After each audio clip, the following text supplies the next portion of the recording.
சரி, இப்ப ஆழ்வார்கள பத்தி ஒரு சின்ன அறிமுகம் பார்க்கலாம். அதாவது, ஆழ்வார்கள்னா யாருன்னு கேட்டீங்கன்னா, அவங்க இறை அனுபவத்துல ரொம்ப ஆழமா போன பக்தி கவிஞர்கள். சரிங்களா? அவங்களோட அனுபவமும் சரி, பாடல்களும் சரி, ரொம்ப ரொம்ப தனித்துவமானது.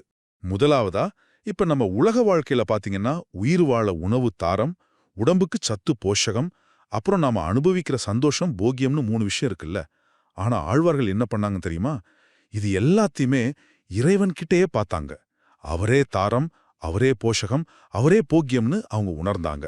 அடுத்து 2வதா பாத்தீங்கன்னா, அவங்களோட அந்த ஆழமான அனுபவம் இருக்குல்ல, அதிலிருந்து பொங்கி வந்த பாடல்கள் தான் அருளிச்செயல்னு சொல்றோம். அதாவது சும்மா எழுதுனது இல்ல, இறைவனோட அருளால வந்த செயல்னு அர்த்தம். இத பிரபந்தங்கள்னு சொல்லுவாங்க. கடைசியா இந்த பாடல்களுக்கு பாசுரங்கள்னு ஒரு பேர் இருக்கு. ஏன் அப்படின்னா, இப்போ ஒரு கண்ணுக்குட்டிய நெனச்ச உடனே தாய் பசுக்கு தானா பால் சுரக்கும் பாத்தீங்களா? அதே மாதிரி இறைவனை நெனச்ச உடனே ஆழ்வார்கள் மனசுல இருந்து பக்தி அப்படியே வெள்ளமா பொங்கி வந்து பாடல்களா இயல்பா சுரந்துச்சாம். அதனால தான் இதுக்கு பேரு பாசுரம்.